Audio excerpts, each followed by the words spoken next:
The Mafia boss. His touch ignited my soul on that lonely night.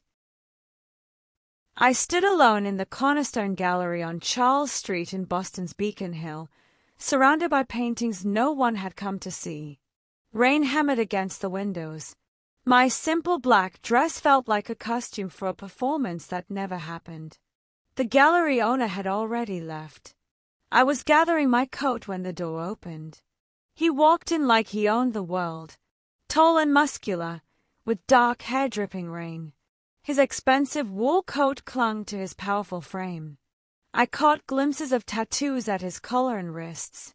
His dark eyes swept across the empty room before landing on me. My breath caught in my throat.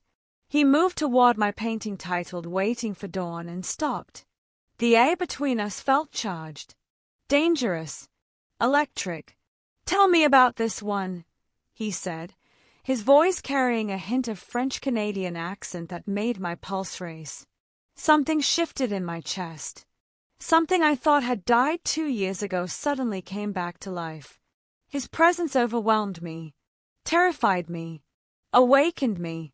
Then he said 5 words that changed everything. "I want to buy them all." What would you do if a dangerous stranger walked into your life and offered you everything you'd been afraid to want? Drop a comment and tell us where you're watching from. Hit that like button, share this story, and subscribe to our channel because tomorrow we're dropping another powerful story you won't want to miss. Your support helps us bring you more incredible stories like this one. My name is Stacey Wyatt. I'm 28 years old, and until that rainy night, I had convinced myself that my life was exactly what it should be. Safe, predictable, small. I lived in a cramped studio apartment in Cambridge, Massachusetts. The kind of place where your bed is 5 steps from your kitchen, and your kitchen is 3 steps from your bathroom. But it had one good thing going for it: a large window that let in decent natural light. That window was the reason I rented it. That window was where I spent most of my Friday nights, standing with a paintbrush in my hand, trying to capture feelings I couldn't name. By day, I worked as a commercial illustrator. I designed logos for startup companies. I created graphics for advertising campaigns. I drew cheerful images for children's books I would never read. The work paid my rent and kept food in my fridge, but it felt like painting by numbers. Like someone else's dream, not mine. My real art, the work that mattered, happened in those lonely hours after my freelance deadlines were met. That's when I would stand at my easel and let everything I'd been holding back pour onto canvas. Loneliness, longing, the ache of wanting something more but being too afraid to reach for it. 2 years before that night at the gallery, I had been engaged. His name was David, and I thought we were building a future together. We'd been together for 3 years. We talked about buying a house in the suburbs. We picked out names for children we hadn't conceived yet. We planned a wedding for the following spring. Then one Tuesday evening in October, he came home from work and told me he'd met someone else. Someone exciting. Someone spontaneous. Someone who didn't spend every weekend mixing paints and getting lost in her own head.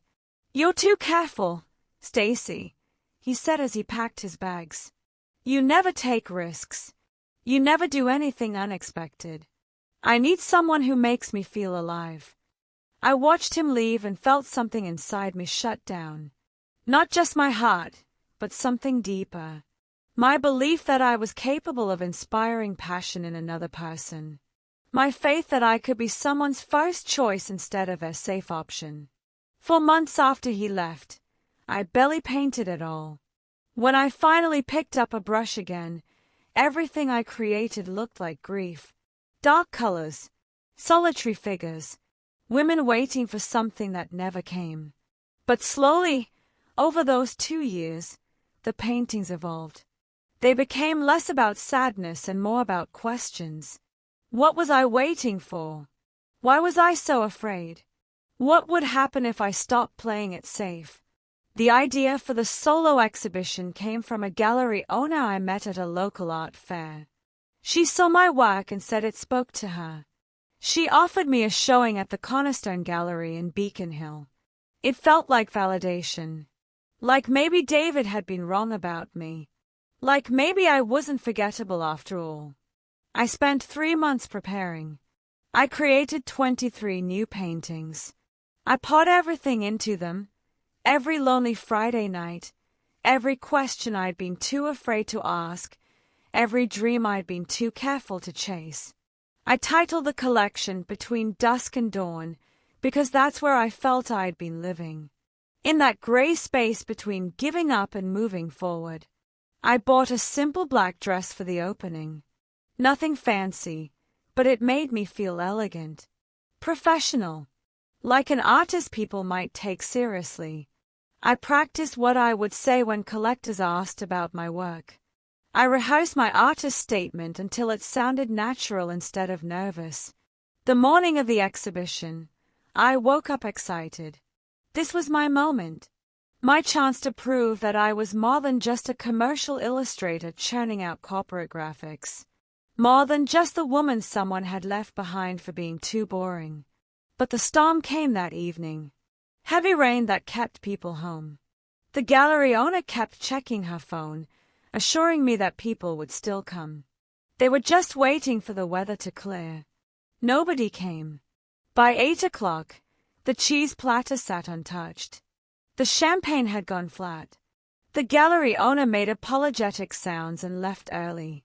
She had another commitment, she said. We could reschedule, she suggested. I stood there in my black dress, surrounded by paintings that felt like pieces of my soul on display, and felt like the biggest fool in Boston. David had been right. I was ordinary, forgettable, unable to inspire anything in anyone. I was reaching for my coat when the door opened. Daryl Turgeon moved through the gallery like he owned not just the space, but the air inside it. Water dripped from his dark hair onto the collar of his wool coat. His muscular frame filled the doorway for a moment before he stepped inside, his expensive leather shoes making soft sounds on the hardwood floor. I should have looked away, should have pretended to be busy with something, but I couldn't stop staring at him. There was something magnetic about his presence, something that made the empty gallery feel suddenly full. He walked past 3 paintings without stopping. His dark eyes scanned each one with focus, but he kept moving.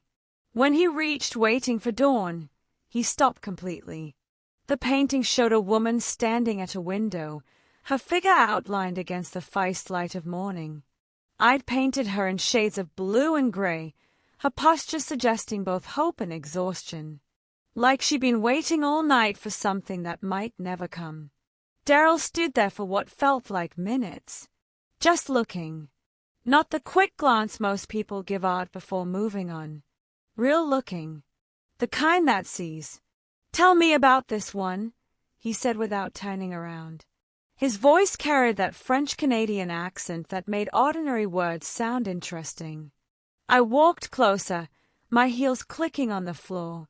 She's waiting for dawn, I said, stating the obvious because I didn't know what else to say. Waiting to see if the sun will rise. If there's something worth staying awake for. And did it? He turned to face me now, his full attention focused on me in a way that made my pulse quicken. Did the sun rise?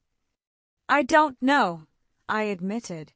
I painted her, but I never decided what happened next. Whether she kept waiting or walked away. Maybe she didn't need the sun to rise, Daryl said, moving closer to me. Maybe she just needed someone to stand at the window with her. The way he looked at me made me feel exposed. Like he could see past the black dress and the careful makeup to the lonely woman underneath. The one who'd spent 2 years convincing herself that being safe was enough. You paint loneliness, he said. It wasn't a question. But there's something else in these. Hope, maybe.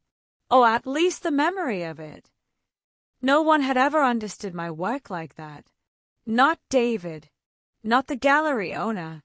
Not even my mother, who looked at my paintings and asked when I was going to create something happier. Yes, I whispered. That's exactly what they are. We talked for an hour. I showed him every painting in the collection and told him stories I'd never shared with anyone. About the nights I couldn't sleep. About feeling invisible in a city full of people. About wondering if I would ever feel truly seen by another person. Daryl listened to every word. He asked questions that proved he was really hearing me, not just waiting for his turn to speak. When I finished showing him the last painting, he said, "I want to buy them. All of them." I laughed because I thought he was joking. All of them. There are 23 pieces here. That's... I know what they are worth, he interrupted. His expression was completely serious. I'll have my people contact the gallery tomorrow with payment. But right now, I'd like to take you to dinner. If you'll let me. Every rational thought in my head screamed no. I didn't know this man. I didn't know why he wanted to buy all my paintings. I didn't know what my people meant. But the part of me that had painted those lonely canvases, the part that was tired of playing it safe, said yes. We drove to a small Italian restaurant tucked away on a narrow street in the North End, near the Old North Church. The rain had slowed to a drizzle. When we walked in, the owner rushed over immediately. He greeted Daryl like an old friend, but there was something nervous in his smile. Something careful in the way he ushered us to a private corner table. Over plates of homemade pasta and glasses of red wine, Daryl told me about his life. How he'd grown up between Boston and Montreal. How his mother had been French-Canadian and his father Italian-American. How he'd never quite felt at home in either place, always translating between languages and cultures. I understand being caught between two worlds, he said, twirling pasta on his fork. Never quite fitting into either one completely. He talked about art with real knowledge.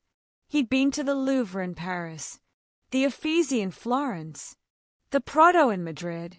He described these places with such detail that I could almost smell the museums, feel the presence of centuries-old masterpieces. You make me want to travel, I said. I've barely left Massachusetts.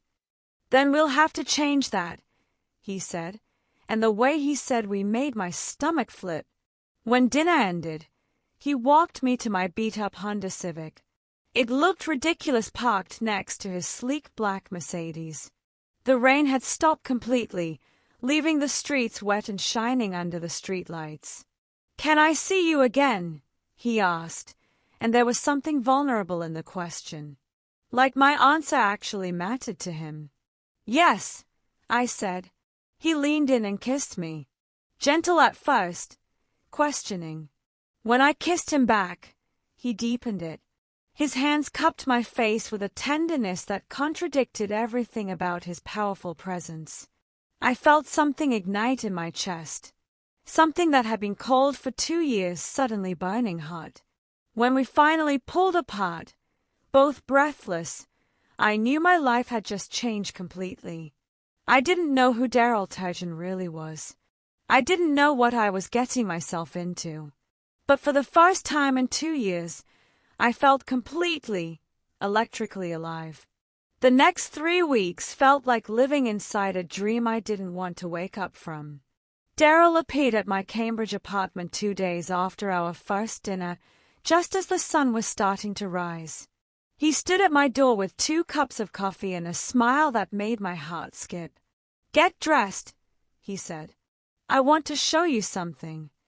20 minutes later, we were at the top of the Prudential Tower, watching Boston wake up beneath us. The city spread out like a blanket of light slowly giving way to dawn. The Charles River caught the first rays of sun, turning golden. "This is what your painting made me think of," Daryl said, his arm around my waist. "This moment right here, between darkness and light. It's the most honest time of day." I leaned into him, feeling his warmth, his strength. "Thank you for showing me this. I plan to show you a lot more," he said, and kissed the top of my head. He kept that promise. The following week, he took me to the Isabella Stewart Gardner Museum. Not during regular hours, but through a private entrance. We walked through the hidden gardens inside, surrounded by flowers and fountains, completely alone. He told me about the famous art heist that had happened there decades ago, describing the stolen paintings with such detailed knowledge that I wondered how he knew so much.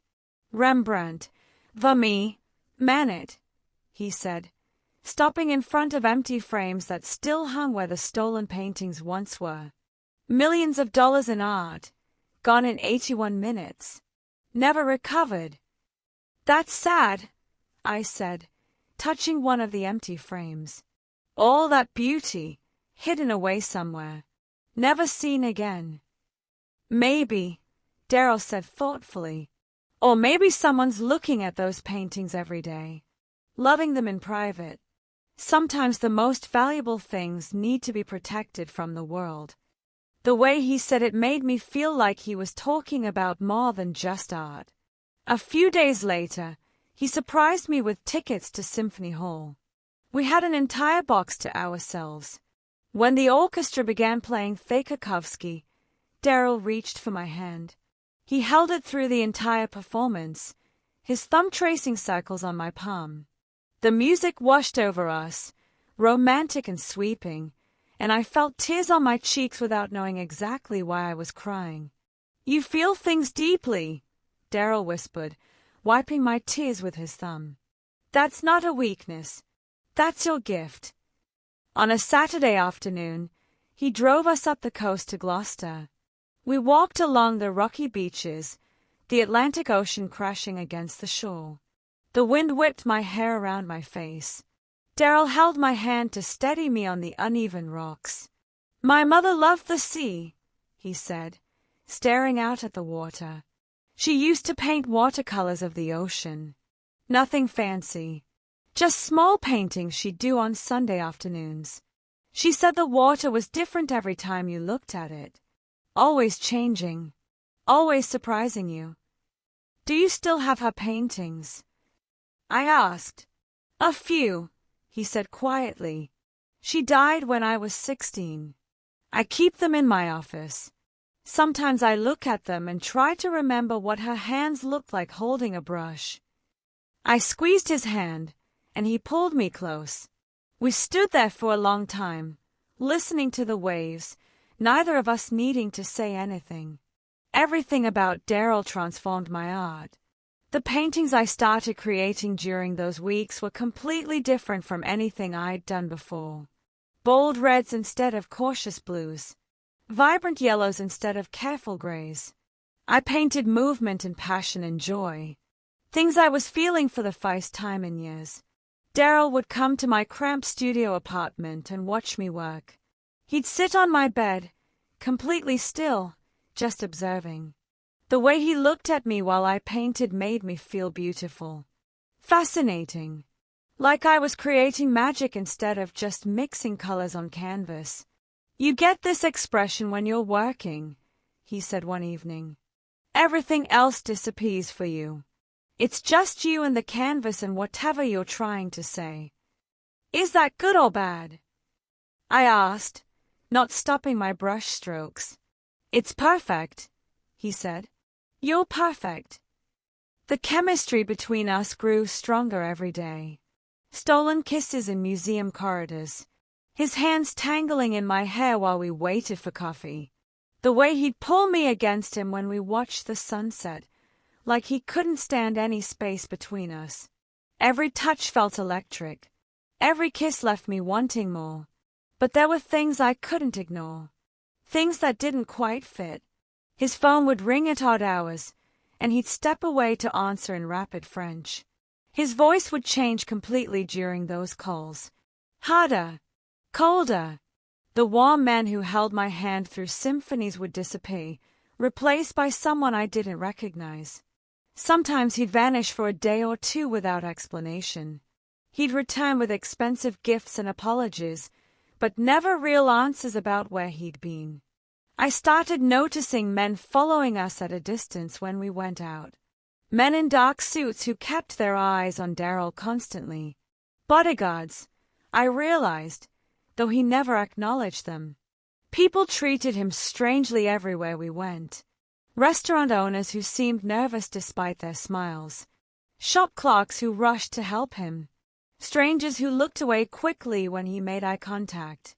There was respect in their behavior, but also something else. Something that looked a lot like fear. One night, a man approached us outside a restaurant in the North End. He shook Daryl's hand and spoke to him in Italian. Daryl responded in the same language, his posture changing completely. Authoritative, commanding. The man nodded repeatedly, like he was receiving orders, and hurried away. What was that about? I asked as we walked to his car. Just business, Daryl said, his expression unreadable. Nothing to worry about. But I was starting to worry. I was falling in love with a man I didn't really know. A man who clearly had secrets. A man whose world I didn't understand. I just didn't know if I cared enough about the answers to risk losing what we had. 3 weeks after that rainy night at the gallery, Daryl invited me to his penthouse in the Seaport district. I'd been there a few times before, but tonight felt different. He asked me to cook for him. "You've taken me to all these fancy restaurants," he said. "I want to see what you make when nobody's watching." His kitchen was the kind you see in magazines. Marble countertops, professional-grade appliances, more cabinet space than my entire apartment. I felt ridiculous cooking my simple pasta dish in a place designed for gourmet meals. But Daryl sat at the counter and watched me like I was performing surgery instead of boiling water. When I served him, he ate like it was the best meal he'd ever had. He closed his eyes after the first bite and made a sound of genuine pleasure. "This is better than anything I've had at any restaurant," he said. "You're lying." I laughed. "It's just pasta with tomato sauce." "It's perfect," he insisted. "Because you made it for me." After dinner, we moved to his living room. Floor-to-ceiling windows overlooked Boston Harbor. Ships moved slowly through the dark water, their lights reflecting on the surface. The city glittered in the distance. Daryl pulled me close on the couch. We sat there in comfortable silence for a while, just watching the lights. His hand traced patterns on my arm. Gentle. Possessive. "Move in with me," he said suddenly. I pulled back to look at his face, certain I'd misheard. "What?" "Move in with me," he repeated. His expression was completely serious. "I want you here. Every morning. Every night." "Daryl, we've known each other less than a month." "I know." He took both my hands in his. "I've lived 34 years without feeling what I feel when I'm with you. I don't want to waste any more time pretending this is casual or that it needs to follow anyone else's rules." My heart pounded so hard I could hear it in my ears. Part of me wanted to say yes immediately.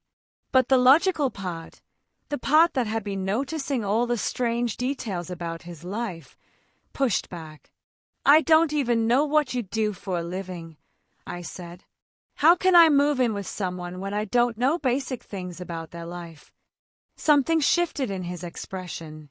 Regret, maybe, or resignation. He stood and walked to the windows. For a long moment, he just stared out at the harbor. When he started rolling up his sleeves, I saw the tattoos clearly for the first time. Intricate designs covered both forearms, symbols I didn't recognize, names, dates. Each one looked like it told a story. "My family has been in Boston for 3 generations," he began, his voice low. "My grandfather came from Montreal in the 1950s. He built a business empire that spans both sides of the border. Import-export, he called it. But it was always more complicated than that. He turned to face me, and I saw vulnerability in his dark eyes. By the time my father took over, we had our hands in everything. Construction companies, real estate investments, unions, nightclubs, casinos, some of it legitimate, some of it less so. We maintain certain operations that exist outside normal business channels. We enforce rules in places where the Lord doesn't reach. My mouth felt dry. What does that mean? It means I'm not a good man, Stacey. His voice was steady but quiet. I've done things I'm not proud of, made decisions that keep me awake at night. But everything I do is about protecting the people who depend on me. Hundreds of families rely on the businesses we run. There's a balance in this city, and people like me maintain it. Without that balance, things would be much worse. I should have grabbed my purse and left. Any reasonable woman would have, but I found myself walking toward him instead. Are you telling me I couldn't even say the word. I'm telling you that my world is complicated, he said carefully. Dangerous, sometimes.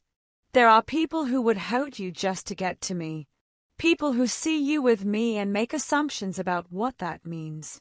If you move in here, if you really become part of my life, you need to know what you're choosing. I stood in front of him, looking up at this powerful man who'd made me feel more alive in 3 weeks than I'd felt in 2 years. Who looked at my paintings like they mattered. Who held my hand through symphonies and watched me create art like it was magic. Show me, I said, reaching for his hand.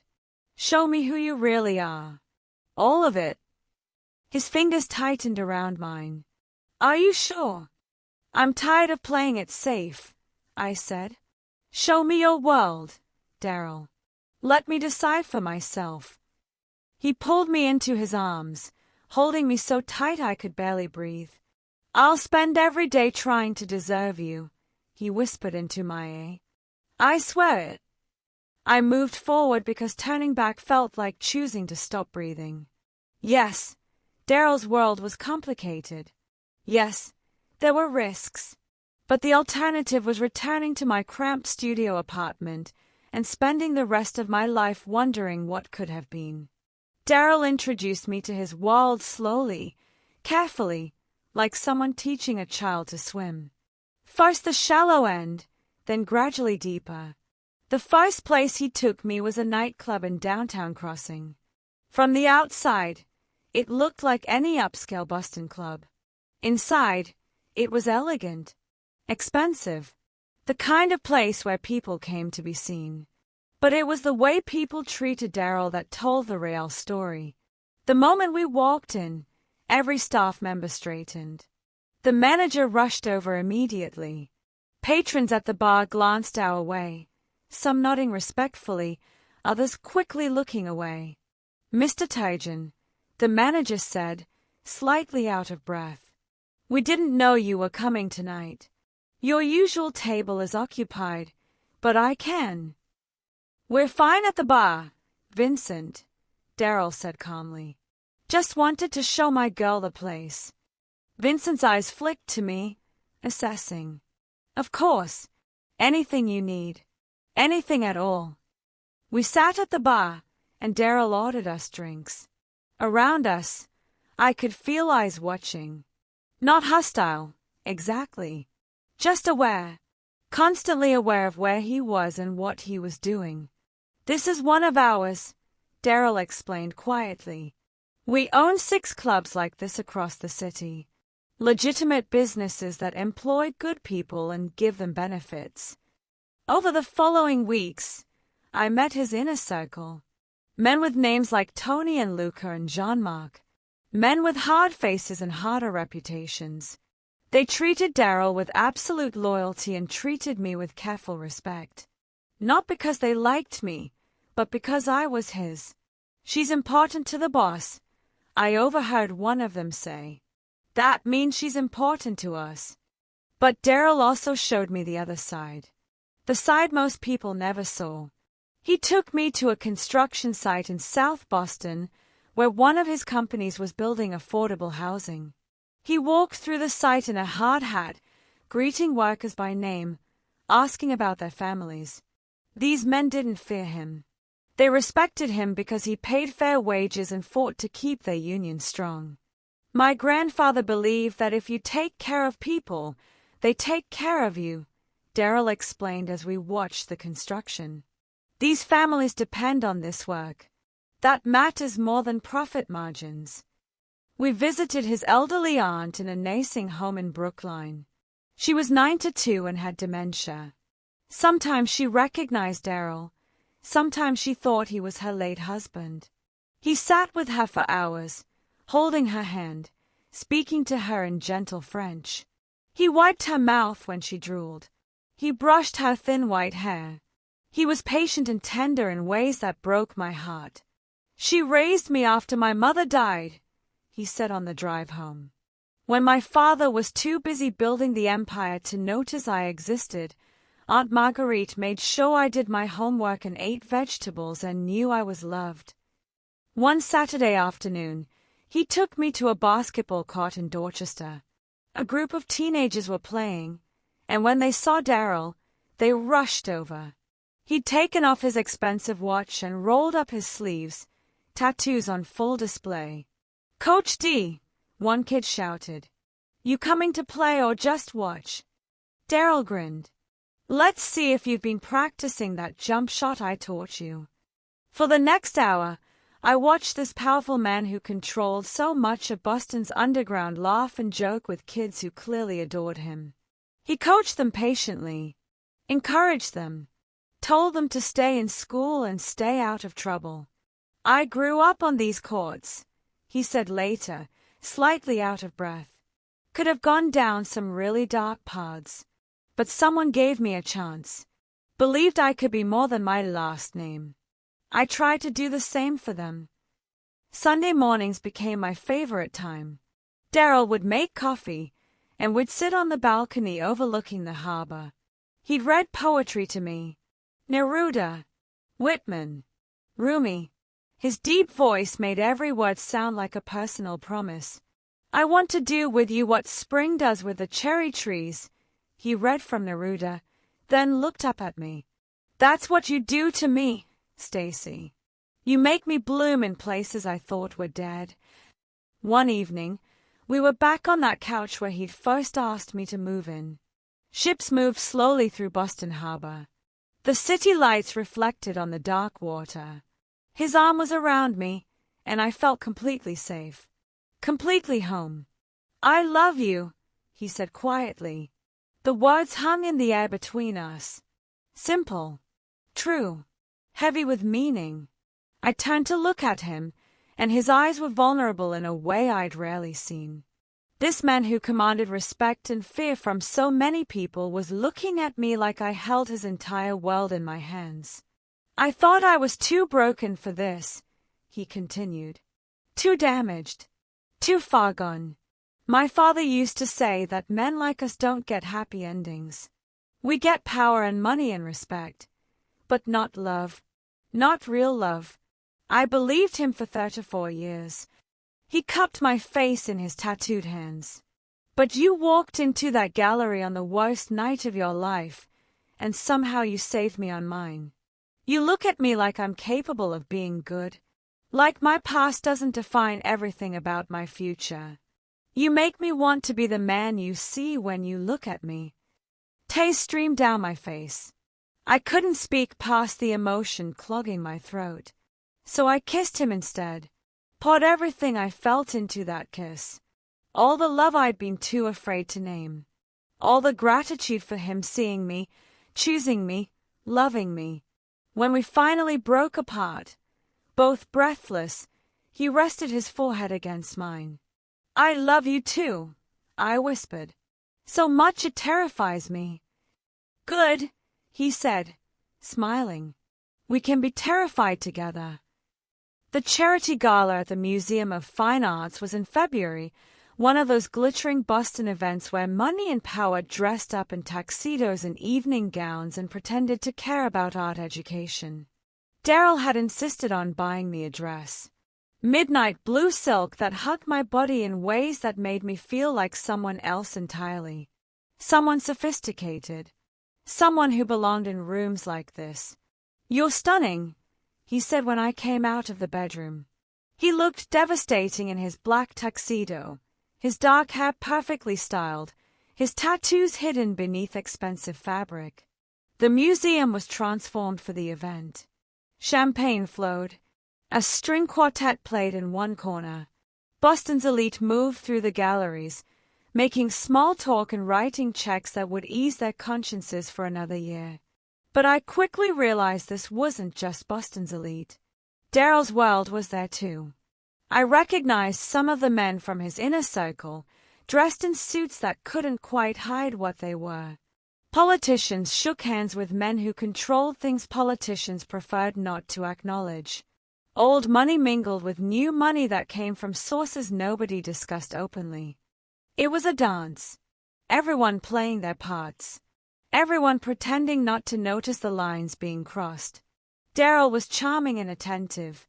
He introduced me to art collectors and museum board members. He bid on several pieces in the silent auction. He was the perfect gentleman, and nobody looking at us would have guessed at the complications beneath the surface. Until I saw the silver-haired man across the room. He was staring at Daryl with such pure hatred that it made my stomach clench. I touched Daryl's arm, and he followed my gaze. The moment he saw the man, everything about him changed. The charming boyfriend disappeared. The dangerous man I'd only glimpsed in shadows emerged fully. His jaw clenched. His entire body tensed. His hand on my lower back became protective instead of casual. "We're leaving," he said tersely. "Now." But we didn't make it out. The silver-haired man intercepted us near the coat check, his face twisted with rage. People around us started to notice. Conversations stopped. Phones came out. "You have a lot of nerve showing up here," the man spat. His words were slightly slurred. He'd been drinking. "Parading around with your haul like you're respectable. Like you didn't destroy everything my family built." The word hit me like a slap. I felt Daryl's entire body tense beside me, felt the violence coiling in him like a spring about to snap. But I stepped forward before he could respond. "I don't know who you are," I said, my voice steadier than I felt. "And I don't know what your problem is with Daryl. But I'm not anyone's whore. Whatever happened between your family and his, it doesn't give you the right to disrespect me." The man's eyes focused on me for the first time. Something shifted in his expression. Surprise, maybe, or recognition that I wasn't just some decoration on Daryl's arm. "His father destroyed my family," the man said, his voice cracking with emotion. "We had a business, a good business that had been in our family for 3 generations. And the Turgeons came in and took it, forced us to sell for pennies on the dollar. My father never recovered, died broken because of what they did to him. Your father was paid fair market value for a failing business," Daryl said coldly. His voice was ice. "What he did with that money wasn't my family's responsibility. We didn't force him to gamble it away. We didn't force him to make bad investments. We gave him a way out, and he made his own choices. You people think you're above consequences," the man hissed, stepping closer. "You think you can buy your way out of anything. Take what you want, hurt who you want. But everything comes due eventually, Turgeon. Everything." Security appeared before the situation could get worse. 2 large men in suits moved between Daryl and the silver-haired man. Other security personnel materialized from different directions. "Sir, I'm going to have to ask you to leave," one security guard said to the man. The man allowed himself to be escorted away, but not before throwing one last look at Daryl. A look filled with promises of revenge, of consequences still to come. The damage was done. Hundreds of people had witnessed the confrontation. I saw phones everywhere, recording, capturing every moment. By tomorrow, this would be all over social media, all over the gossip columns. Daryl took my hand and led me out of the museum. He didn't say goodbye to anyone, didn't stop to explain or smooth things over. Just walked out with his head high and his hand tight around mine. The car ride home was silent. Daryl gripped the steering wheel so hard his knuckles turned white. His jaw was clenched. A muscle in his cheek twitched. I wanted to say something, but I didn't know what words could possibly help. When we got back to the penthouse, he went straight to the bar and poured himself a drink. He stood at the windows, staring out at Boston Harbor, his shoulders tight with tension. I stood in the doorway in my midnight blue dress, watching this man I loved struggle with demons I couldn't see, watching him carry the weight of his family's history, of choices made before he was born, of consequences that would follow him forever. And I realized that loving Daryl meant accepting all of this. The confrontations, the enemies, the past that would never quite let him go. The question was whether I was strong enough to carry that weight with him. Daryl stood at the windows for what felt like hours, drinking whiskey and staring at the harbor like it held answers he couldn't find anywhere else. I changed out of my gown and into comfortable clothes, then went to stand beside him. He didn't acknowledge me, just kept staring. "You should leave me," he said finally. His voice was flat, empty. "What?" Tonight proved what I already knew. He still wouldn't look at me. Being with me puts a target on your back. Associates you with things you shouldn't be associated with. You deserve better than this. Better than me. Anger fled in my chest. Don't I get a say in what I deserve? Stacey. No. I moved to stand in front of him, forcing him to look at me. You don't get to make this decision for me. You don't get to decide what I can and can't handle. I'm not a child, Daryl. I'm a grown woman who can make her own choices. He set his glass down and finally met my eyes.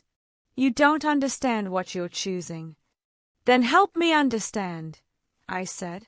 Stop trying to protect me by pushing me away. Tell me everything.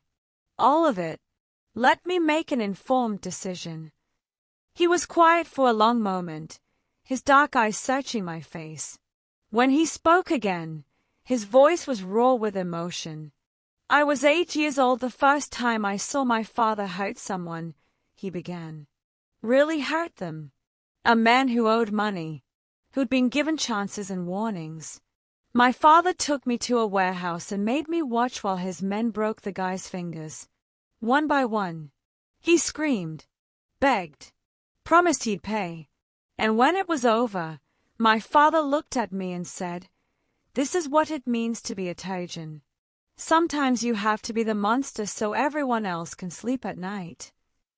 I felt sick, but I didn't look away. I was 16 when I had to enforce his will for the first time, Daryl continued. A business owner who refused to pay protection. My father sent me with 2 of his men. Told me I needed to learn. I didn't break anyone's fingers, but I stood there while it happened. Watched a man cry because he couldn't afford to keep his restaurant and pay us. I did nothing to stop it. He turned back to the windows, his reflection ghostly in the glass. Every year since then, it's been compromise after compromise. Choices that keep me awake at night.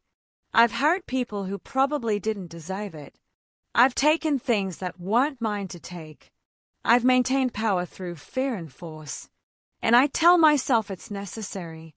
That without people like me, things would be worse. That I'm protecting families and communities and maintaining balance. His voice dropped to barely a whisper. But sometimes I wonder if I'm just making excuses. If I'm really any different from my father. You are different, I said quietly. How? He spun to face me. How am I different? Stacey. I run the same businesses. I make the same threats. I enforce the same rules. And now I've dragged you into it. That man tonight, he's not the only one. There are people who want me dead. People who've been waiting for years for a chance to strike back at my family. And you, his voice broke. You're a weakness they can exploit. You're someone they could hurt to get to me. Can you really live with that? He asked, his eyes desperate. Knowing that every time you're with me, you're at risk. That someone might hurt you just to make me suffer. That's not love, Stacey. That's a life sentence. I walked to him slowly, took his face in my hands and made him look at me. Do you want to know what my life was like before you? I asked. I woke up every morning in that cramped apartment and went through the motions. I worked on projects I didn't care about. I painted alone on Friday nights. I convinced myself I was content. Safe. That being careful meant being smart. Tears started running down my face. But I wasn't living, Daryl. I was just existing. Going through days that all blended together into nothing. My ex-fiancé left me because I was too boring. Too safe. Too afraid to take any risks. And you know what? He was right. I'd spent my whole life being scared. Scared of failing. Scared of getting hurt. Scared of wanting too much. I pressed closer to him. And I got hurt anyway. Safety didn't protect me from pain. It just made me lonely. But you made me feel alive again. You looked at my paintings and saw something worth buying. You listened when I talked about art like it actually mattered. You made me believe I was capable of inspiring passion in someone. Stacey, I'm choosing you, I said firmly. I'm choosing this. The complications, the dangers, all of it. Because one day with you feels more real than 2 years of playing it safe. Because you see me in ways no one else ever has. Because I love you, and I'm done being afraid. Something broke in his expression. He pulled me against him with desperate force, his hands tangling in my hair, his body pressing mine. When he kissed me, it was like he was drowning and I was air. Fierce, consuming, full of everything we'd been holding back. When we finally broke apart, we were both crying. He held my face in his hands, his thumbs wiping away my tears. I'll spend the rest of my life trying to deserve you, he whispered. Every single day. I'll be better. I'll build something clean. I'll protect you with everything I have. I don't need you to be perfect, I said. I just need you to be honest. To let me in. To stop trying to face everything alone. I can do that, he said, resting his forehead against mine. I can do that. We stood there holding each other while Boston glittered outside the windows. Two imperfect people choosing each other despite every logical reason not to. Choosing love over safety. Risk over certainty. Each other over everything else. I moved into the Seaport penthouse 2 weeks after that night. It took 3 trips in my Honda Civic to transport everything I owned. Daryl offered to hire movers, but I wanted to do it myself. Wanted to feel like I was choosing this with every box I carried through the door. He gave me the spare room with the best natural light. For your studio, he said. I want you to create here. To feel like this is your space as much as mine. I transformed that room over the following weeks. Set up my easel near the windows where I could see the harbor.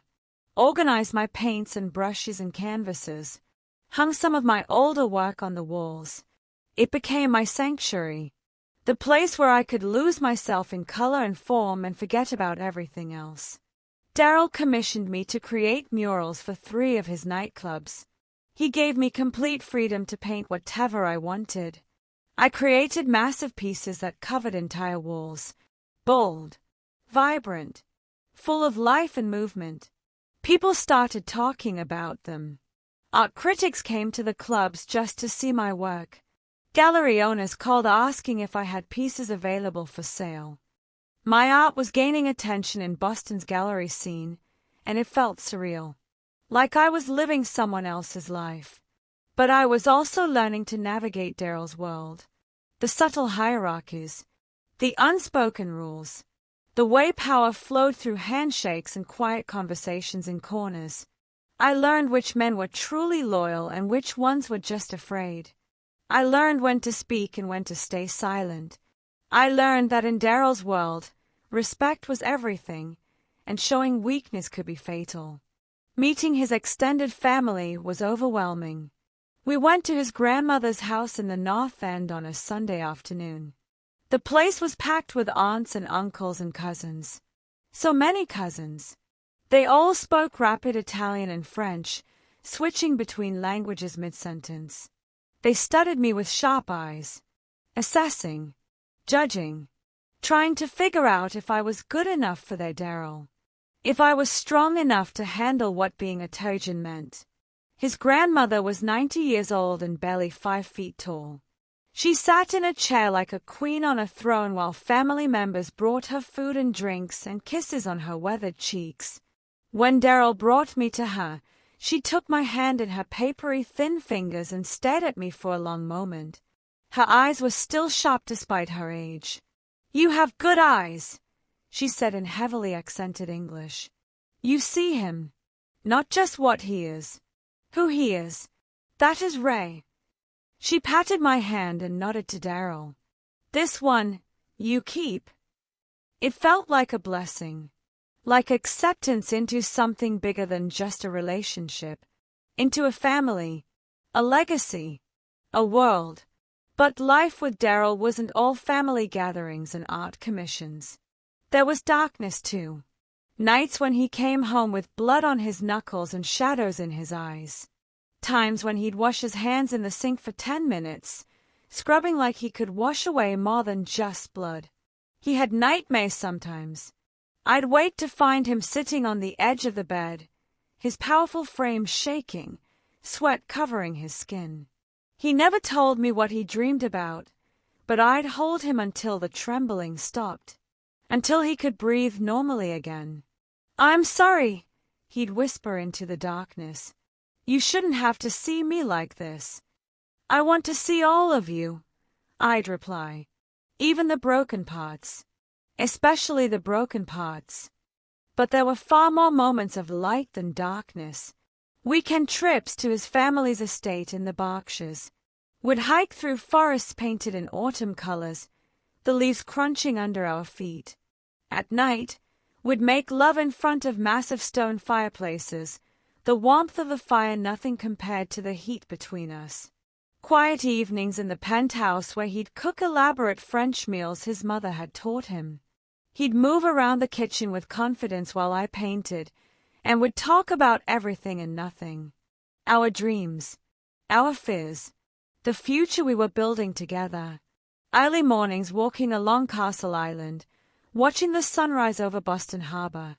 He'd tell me stories about growing up in the neighborhood, about learning to swim at the beaches, about his mother bringing him here before she died, pointing out ships and telling him about all the places they could go someday. "She wanted me to see the world," he said one morning, "to be more than just the family business. She made me promise I'd travel, that I'd experience art and culture and beauty, that I wouldn't let the darkness consume everything." "You kept that promise," I said, squeezing his hand. "I'm trying," he replied. Late spring came, bringing warm evenings and soft air. One night, we stood on the penthouse balcony overlooking Boston. The city lights glittered below us. Ships moved slowly through the harbor. Everything felt perfect, complete. "I want to marry you," Daryl said suddenly. My heart stopped. "Is this a proposal?" "Not yet," he said, turning to face me. His expression was serious, intense, because when I propose, I want it to be perfect, memorable, something worthy of the moment. But I wanted you to know where this is heading. That I'm not just playing house with you. That this is forever for me. Tears filled my eyes. Forever. You're it for me, Stacey. He pulled me close. The end of my search. The answer to every question I didn't know I was asking. The woman who walked into my life on a rainy night and changed everything. You're my lonely night miracle, I whispered through tears. The person who taught me that playing it safe is actually the most dangerous thing you can do. Because you risk missing out on everything that matters. He kissed me with infinite tenderness. Like I was precious. Fragile. The most important thing in his world. I love you, he said against my lips. More than I knew I was capable of loving anyone. I love you too, I replied. Complications and all.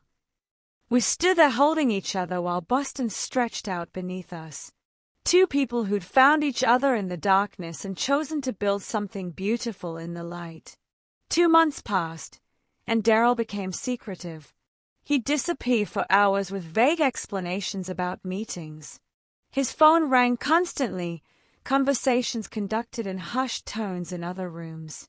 He'd come home distracted, his mind clearly somewhere else. I tried not to worry, but the fear crept in anyway.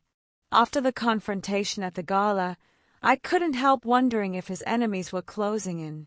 If something was happening that he wasn't telling me about to protect me. One Saturday afternoon in July, he found me in my studio, working on a new canvas. Get dressed, he said. Something nice. I want to take you somewhere. Where? I asked, setting down my brush. It's a surprise. He smiled, but there was nervousness in his eyes. Something I'd rarely seen before. I changed into a simple summer dress and let him drive me through Boston. When we pulled up in front of the Cornerstone Gallery on Charles Street in Beacon Hill, my heart started racing. Why are we here? I asked. You'll see, he said, taking my hand.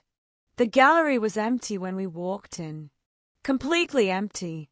No other visitors. No staff. Just us and the afternoon light streaming through the windows. In the center of the main room hung a single painting. My painting. Waiting for dawn. But something was different. I walked closer, my breath catching in my throat. The painting had been altered.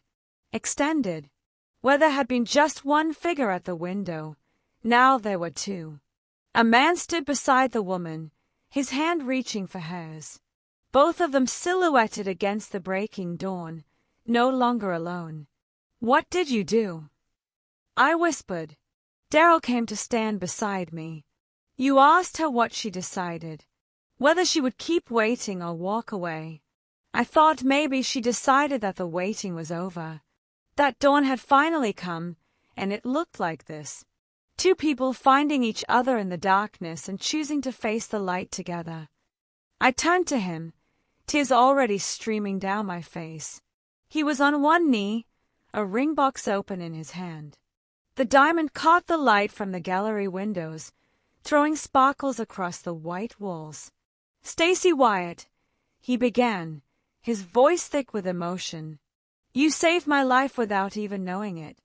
I was going through the motions, building an empire I didn't care about, becoming exactly what everyone expected me to be. Cold, hard, unreachable. He paused, his dark eyes locked on mine. You walked into this gallery on the loneliest night of your life, surrounded by paintings that showed your heart. And somehow, on what should have been the loneliest night of my life too, I found you. You looked at me like I was capable of redemption, like my past didn't define everything about my future. You saw something in me worth loving, even when I couldn't see it myself. More tears fell. I couldn't stop them.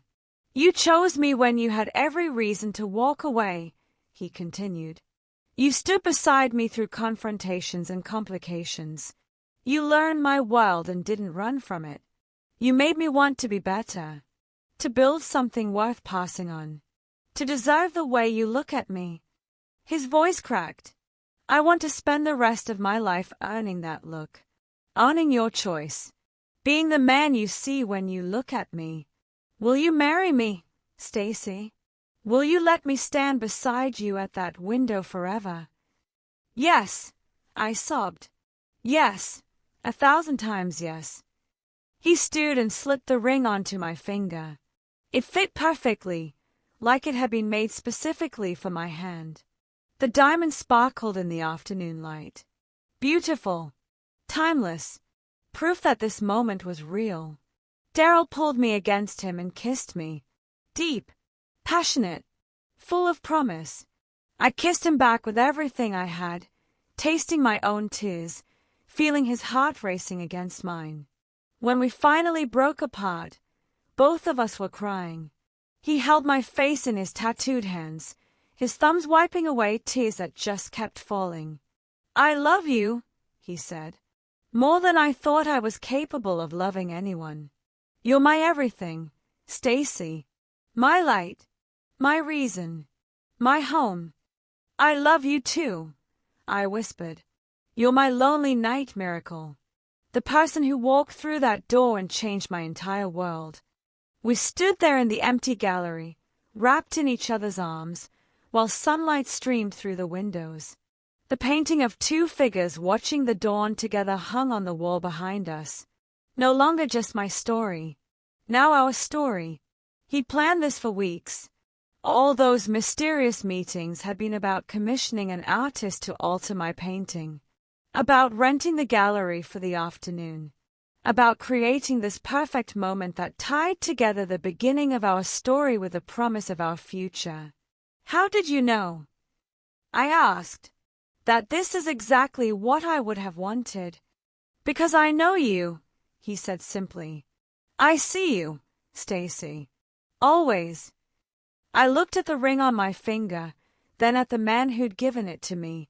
The dangerous, complicated, beautiful man who'd taught me that the greatest love stories require the greatest courage. "When?" I asked. "Whenever you want," he said. "Tomorrow. Next month. Next year. I'm not going anywhere." 3 months, I said. "I want to be your wife in 3 months." He smiled.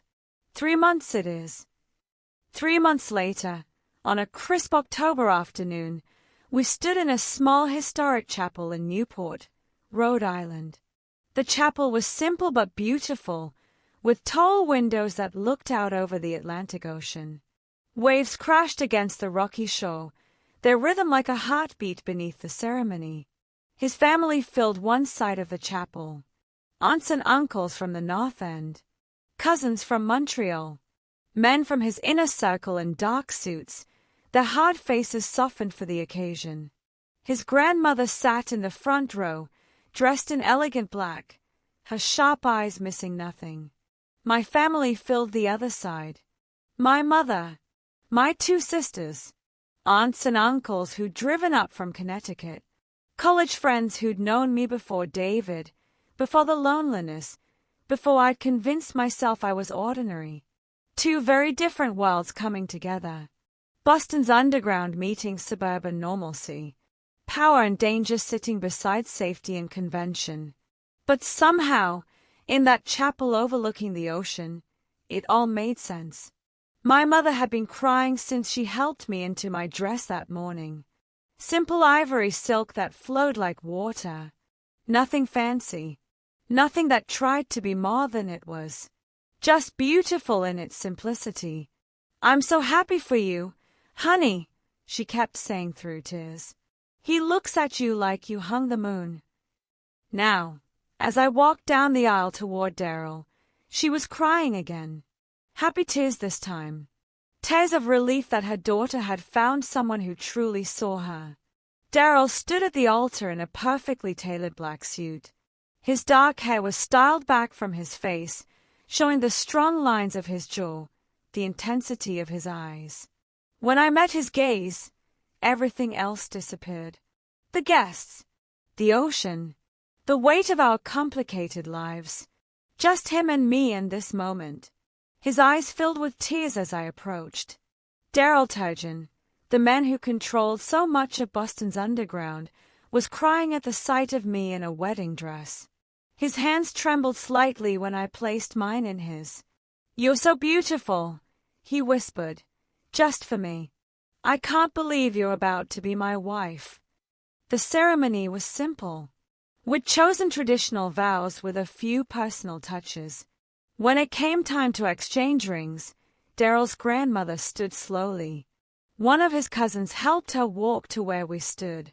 She reached up to unclasp a necklace from around her neck.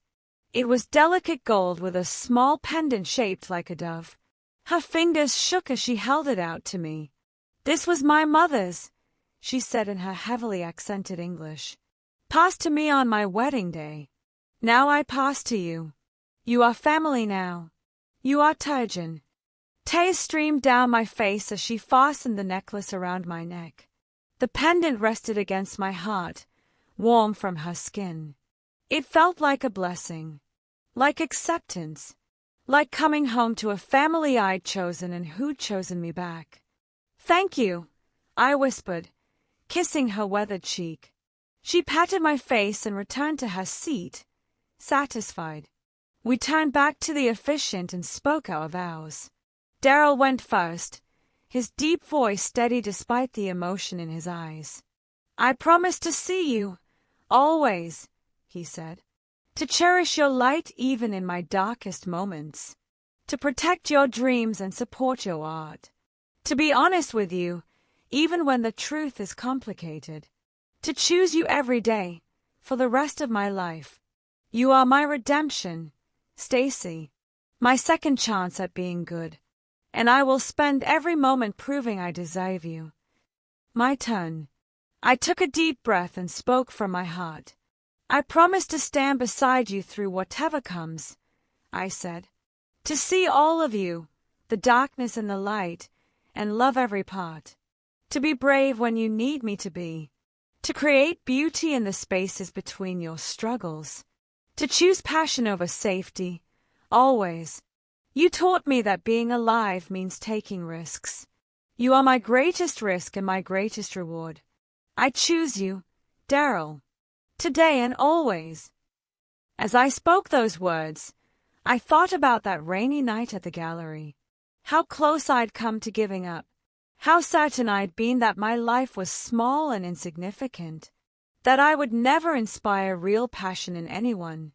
That I was destined for safe, careful loneliness. How wrong I'd been. How grateful I was for storms that keep people away and strangers who walk through doors and moments that change everything. "I now pronounce you husband and wife," the officiant said. "You may kiss your bride." Daryl pulled me against him and kissed me like we were the only two people in the universe. Everything else faded away. The complicated histories, the dangerous business, the whispers and speculation about who we were and what we represented. None of it mattered. What remained was just this: two people who'd found each other in darkness and chosen to build a dawn together. The chapel erupted in applause, his family cheering in Italian and French, my family laughing and crying, the ocean crashing against the shore like it was celebrating too. We walked back down the aisle hand in hand, husband and wife, Mr. and Mrs. Turgeon, partners in everything, forever. At the reception, his grandmother pulled me aside. "You make him soft," she said. "This is good. Strong men need soft hearts or they break. You give him this. You keep him human." "He makes me brave," I replied. "So I guess we even." She smiled, her weathered face creasing with joy. "Love should do this. Make us better. Make us whole. You understand this?" I did understand. Because Daryl had shown me. Love wasn't about completing each other or fixing each other's broken pieces. It was about choosing to build something beautiful together, every single day. We spent 2 weeks in Italy, and it felt like living inside a dream painted in warm colors and golden light. Venice came first. We stayed in a small hotel overlooking a quiet canal, away from the tourist crowds. Daryl took me through narrow streets and over countless bridges, getting us deliberately lost so we could stumble upon hidden corners of the city. We found tiny churches with breathtaking frescoes, gardens tucked behind ancient walls, cafes where locals gathered and nobody knew who we were or cared about the complications we'd left behind in Boston. I sketched constantly, in cafes while Daryl read Italian newspapers, on bridges while gondolas passed beneath us, in our hotel room while he watched me with that look that still made my heart race. "You see beauty everywhere," he said one morning, watching me draw the view from our window. "Even in ordinary things. That's your gift." "You taught me to look for it," I replied. Florence was art and history and so much beauty I could barely process it all. Daryl took me to the Uffizi Gallery, where we spent an entire day surrounded by Renaissance masterpieces. He knew the history of every painting, every artist. He spoke about Botticelli and Caravaggio with genuine passion, his knowledge deep and surprising. "My mother brought me here when I was 12, he explained as we stood before Botticelli's Birth of Venus. "She said if I was going to grow up in darkness, I needed to understand light, to see what humans are capable of creating when they choose beauty over destruction." We ate too much pasta, drank too much wine, made love in our hotel room with the windows open to the sounds of the ancient city, church bells and distant conversations and the music of street performers drifting up from below. Rome was our final stop, the eternal city. We walked through the Colosseum and the Forum, through centuries of history laid on top of itself. We threw coins in the Trevi Fountain and made wishes we whispered only to each other. One evening, we sat on the Spanish Steps watching the sunset paint the city in shades of gold and amber. Tourists and locals moved around us, but we existed in our own bubble. Just the two of us and the fading light. "Do you remember that painting?" I asked, leaning against him. "The one you changed for the proposal." "Waiting for dawn," he said. "How could I forget?" "I've been thinking about it," I said. "About how you added yourself to my story of waiting. How you made it about two people instead of one. And—" He kissed the top of my head. "That's what love is, I think." I turned to look at him. "It's not about completing each other. We were both complete before we met. But it's about creating something together that's more beautiful than either of us could make alone. You didn't complete my painting. You transformed it into something new. Something better." Daryl's eyes filled with tears. He blinked rapidly, trying to hold them back. "You're going to make me cry in public," he said, his voice rough with emotion. I laughed. "You're too tough. Someone needs to make you soft occasionally." "Only you," he said, pulling me closer. "Only ever you." We sat there as the sun dipped below the horizon, turning the Roman sky into a masterpiece of pink and purple and gold. I thought about how far we'd come from that rainy night in Boston, how much courage it had taken to choose each other, how grateful I was that I'd been brave enough to stay in that empty gallery and open my heart to a dangerous stranger. The 2 weeks passed too quickly. Soon we were on a plane back to Boston, back to reality, back to the complications of Daryl's world and the demands of our separate careers. But we were different now. Married. Committed. A team facing whatever came next together. As the plane descended into Logan Airport and Boston spread out beneath us, Daryl squeezed my hand. "Ready?" he asked. "For what?" "Real life. All of it. The good and the bad. The beautiful and the ugly." I thought about his question, about the challenges we'd face, the enemies who still wanted to hurt him, the moral compromises his business required, the darkness that would always be part of his world. But I also thought about the light, the love, the partnership we'd built, the art we'd create together, the family we'd chosen. The dawn would continue building, day by day. Yes, I said, lifting his tattooed hand to kiss his knuckles. I'm ready for all of it, as long as we're together. He smiled. Together. Always. Boston welcomed us home with gray skies and autumn chill. But we barely noticed the weather. We had each other, and that was all the warmth we needed. We spent 2 weeks in Italy, and it felt like living inside a dream painted in warm colors and golden light. Venice came first.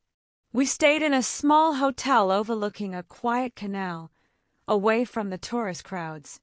Daryl took me through narrow streets and over countless bridges, getting us deliberately lost so we could stumble upon hidden corners of the city.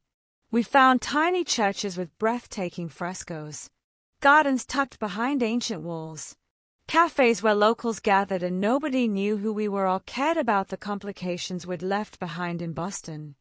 I sketched constantly, in cafes while Daryl read Italian newspapers, on bridges while gondolas passed beneath us, in our hotel room while he watched me with that look that still made my heart race. You see beauty everywhere, he said one morning, watching me draw the view from our window. Even in ordinary things. That's your gift. You taught me to look for it, I replied. Florence was art and history and so much beauty I could barely process it all. Daryl took me to the Uffizi Gallery, where we spent an entire day surrounded by Renaissance masterpieces. He knew the history of every painting, every artist. He spoke about Botticelli and Caravaggio with genuine passion, his knowledge deep and surprising. My mother brought me here when I was 12, he explained as we stood before Botticelli's Birth of Venus. She said if I was going to grow up in darkness, I needed to understand light, to see what humans are capable of creating when they choose beauty over destruction. We ate too much pasta, drank too much wine, made love in our hotel room with the windows open to the sounds of the ancient city, church bells and distant conversations and the music of street performers drifting up from below. Rome was our final stop, the eternal city. We walked through the Colosseum and the Forum, through centuries of history laid on top of itself. We threw coins in the Trevi Fountain and made wishes we whispered only to each other. One evening, we sat on the Spanish Steps watching the sunset paint the city in shades of gold and amber. Tourists and locals moved around us, but we existed in our own bubble. Just the two of us and the fading light. Do you remember that painting? I asked, leaning against him. The one you changed for the proposal. Waiting for dawn, he said. How could I forget? I've been thinking about it, I said. About how you added yourself to my story of waiting. How you made it about two people instead of one. And he kissed the top of my head. That's what love is, I think. I turned to look at him. It's not about completing each other. We were both complete before we met. But it's about creating something together that's more beautiful than either of us could make alone. You didn't complete my painting. You transformed it into something new. Something better. Daryl's eyes filled with tears. He blinked rapidly, trying to hold them back. You're going to make me cry in public, he said, his voice rough with emotion. I laughed. You're too tough. Someone needs to make you soft occasionally. Only you, he said, pulling me closer. Only ever you. We sat there as the sun dipped below the horizon, turning the Roman sky into a masterpiece of pink and purple and gold. I thought about how far we'd come from that rainy night in Boston. How much courage it had taken to choose each other. How grateful I was that I'd been brave enough to stay in that empty gallery and open my heart to a dangerous stranger. The 2 weeks passed too quickly. Soon we were on a plane back to Boston, back to reality, back to the complications of Daryl's world and the demands of our separate careers. But we were different now. married, committed, a team facing whatever came next together. As the plane descended into Logan Airport and Boston spread out beneath us, Daryl squeezed my hand. "Ready?" he asked. "For what?" "Real life. All of it. The good and the bad. The beautiful and the ugly." I thought about his question, about the challenges we'd face, the enemies who still wanted to hurt him, the moral compromises his business required, the darkness that would always be part of his world. But I also thought about the light, the love, the partnership we'd built, the art we'd create together, the family we'd chosen, the dawn would continue building, day by day. "Yes," I said, lifting his tattooed hand to kiss his knuckles. "I'm ready for all of it, as long as we're together." He smiled. Together. Always. Boston welcomed us home with gray skies and autumn chill. But we barely noticed the weather. We had each other, and that was all the warmth we needed. Life after the honeymoon wasn't perfect. There were challenges. Business complications that kept Daryl away for days. Social situations where I had to navigate the delicate politics of his world, saying the right things to the right people, always aware that one wrong word could have consequences. There were moments when the darkness of his past threatened our present. Times when old enemies resurfaced. When deals went wrong. When the weight of everything he carried became almost too much to bear. We fought sometimes. Real fights where voices were raised and doors were slammed. Where his need to protect me clashed with my need to be treated as an equal partner. Where my insecurities about not belonging in his world bubbled to the surface. But there were far more moments of joy. Holidays with his massive extended family, where his grandmother's house overflowed with cousins and aunts and uncles. I learned to make her recipes, standing beside her in the kitchen while she instructed me in broken English and rapid Italian. Daryl would stand in the doorway watching us, a smile on his face that said everything about how much it meant to him. He came to my mother's house for Thanksgiving, eating her cooking and complimenting every dish. He helped my father fix things around the house. He played board games with my nieces and nephews like he'd been part of the family forever. My art career continued to grow. Gallery showings where Daryl stood proudly beside me, introducing me to collectors with genuine enthusiasm. He never took credit for my success, even though his connections had opened many doors. He always made sure people knew my talent was my own. Quiet nights became our favorite, cooking together in the penthouse kitchen, him making French dishes while I made Italian ones, our cultures blending in the meal we'd share, dancing in the kitchen to music from his phone, talking about the future we were building, about maybe having children someday, about growing old together. 1 year into our marriage, everything changed again. I sold a painting to the Museum of Fine Arts, a massive piece I titled Ignition.